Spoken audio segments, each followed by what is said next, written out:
La peor experiencia es la mejor maestra. Hoy estará con nosotros la doctora Marian Rojas Estapé con un nuevo podcast.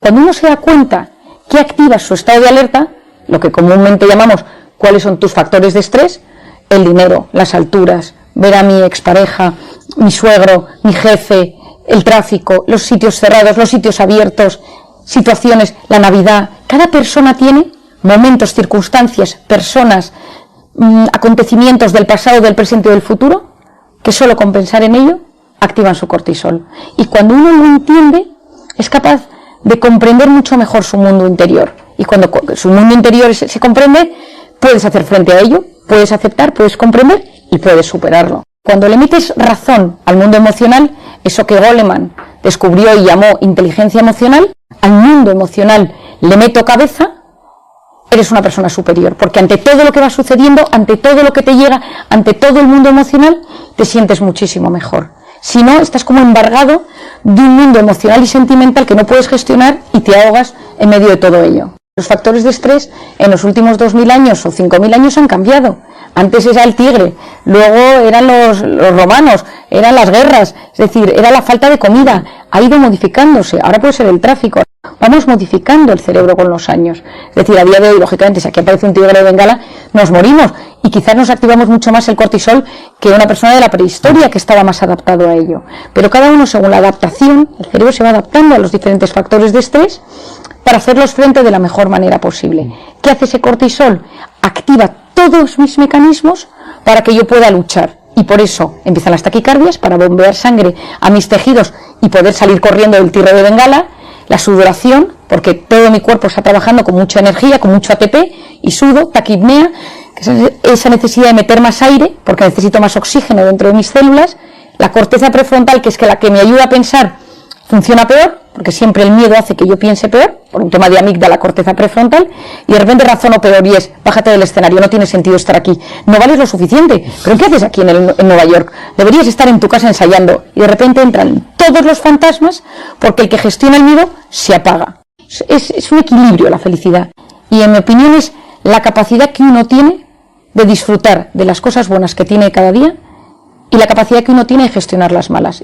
Entre esa capacidad de que te pase algo bueno y lo disfrutes, hay gente que le llegan cosas muy buenas y no tiene capacidad de disfrute, eso es un problema, y la gente que le llega lo malo y tiene la capacidad de gestionar lo malo que le llega.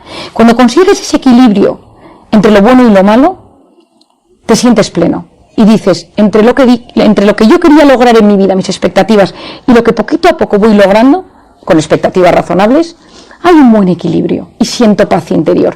Y ahí, eso es lo que llamamos felicidad. Felicidad no es, a veces vendemos la felicidad como la felicidad se consigue a golpe de clic. Eso es gratificación instantánea. La gratificación instantánea es la dopamina, ¡pum! El clic, el like, la compra online, la comida que te llega rápidamente. Todo eso es gratificación instantánea. Pero que si no lo sabes gestionar, te mete en ese bucle de gratificación instantánea, dopamina, dopamina, dopamina, y todo lo que gestiona tanta dopamina, al final genera un vacío vital y puedes llegar a cuadros depresivos. Bueno, yo es que empecé a estudiar el factor suerte. Es decir, ¿por qué hay gente que siempre le pasan cosas buenas? Escuchas su vida y dices, pero bueno, es increíble, y admiras su biografía. Y hay otras personas a las que vas escuchando, observando sus biografías y dices, qué mala suerte ha tenido, todo lo negativo le ha ido sucediendo a lo largo de su vida. Y yo empecé a investigar. ¿La suerte existe? ¿Es un tema científico? ¿Es un tema emocional? ¿Es un tema de azar? ¿Es un tema espiritual? Yo como psiquiatra busco mucho la base científica de las cosas. Tengo la psicología y el humanismo por un lado y lo integro con la neurociencia. Y entonces empecé a darme cuenta de algo que todos sabemos, a veces nos cuesta darnos cuenta de ello, y es gente que está constantemente con una actividad frenética, que no puede dejar de realizar o de planificar temas para hacer. Y esto trae un problema porque entonces nuestro cerebro es incapaz de relajarse.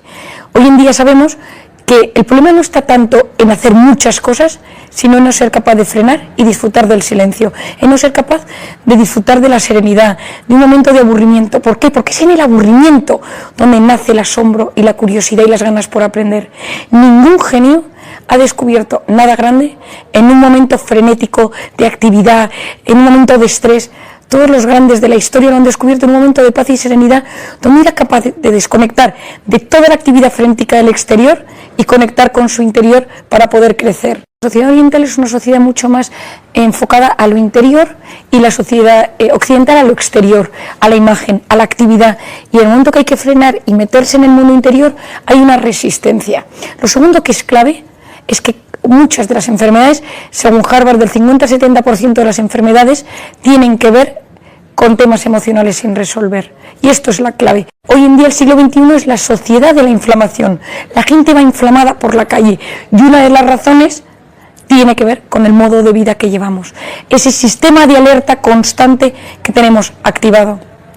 Se me empieza a caer el pelo, la piel se me irrita, tengo problemas intestinales.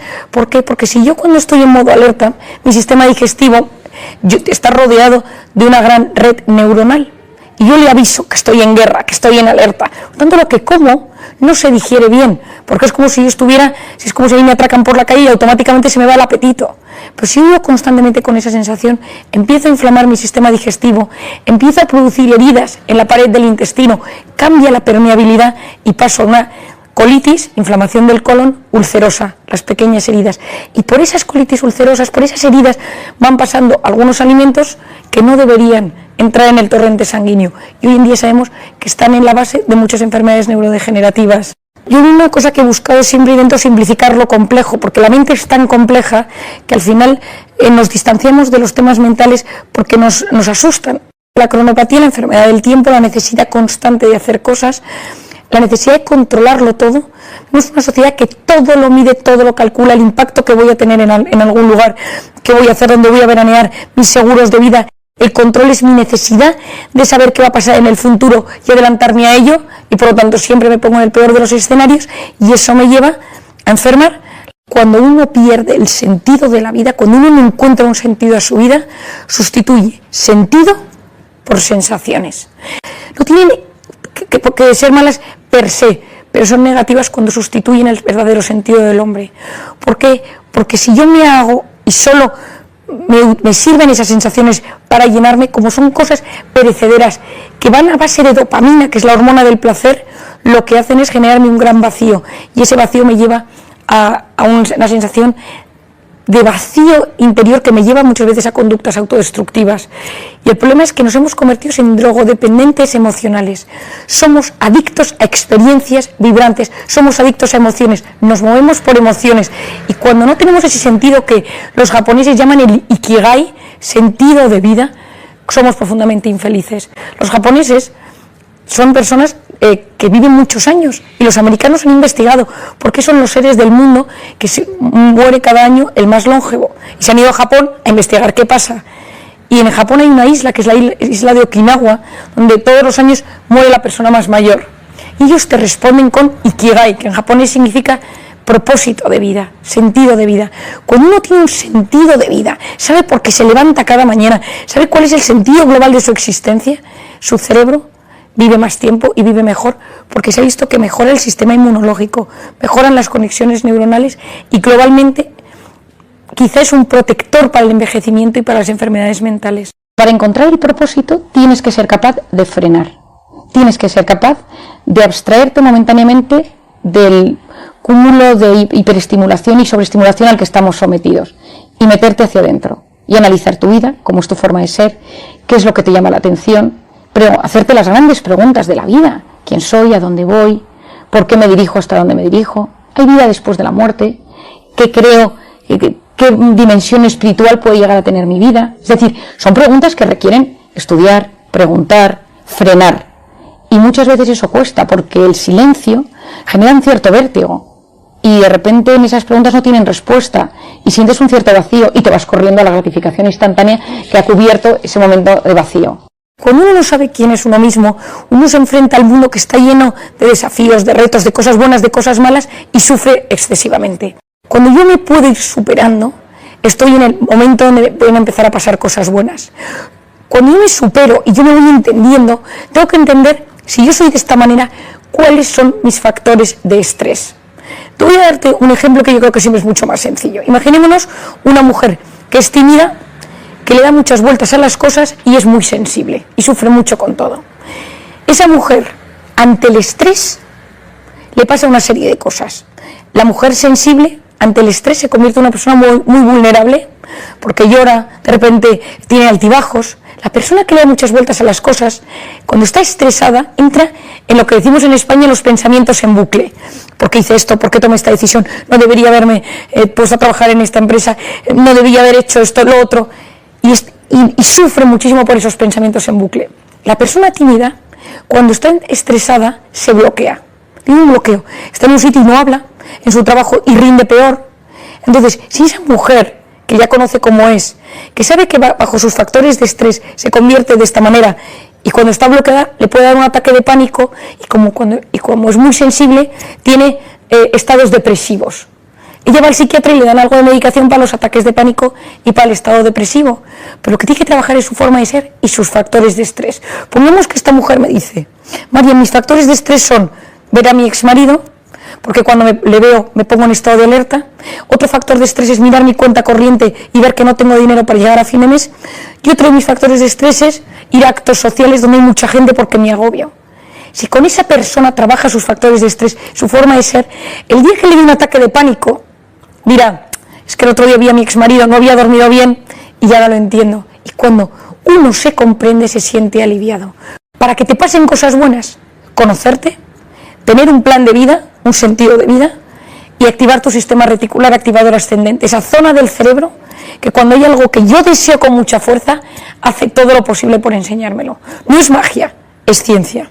La inteligencia emocional es meterle, como decíamos, inteligencia a la emoción. Es decir, empatizo, me pongo en el lugar del otro, intento gestionar mis emociones de la mejor manera posible. Es decir, si de repente voy por la calle y un tío me insulta, intentar entender y frenar y decir: vale, este tipo algo le pasa, y no es contra mí, tal, en vez de dejarme llevar automáticamente por el impulso. Es decir, doy un punto a la cabeza antes de dejar todo mi mundo emocional o mi impulsividad, y entonces esto es clave. Tratando inteligencia como capacidad de prestar atención, de filtrar lo importante de lo fundamental, de saber gestionar la vida, inteligencia social, inteligencia práctica, teórica.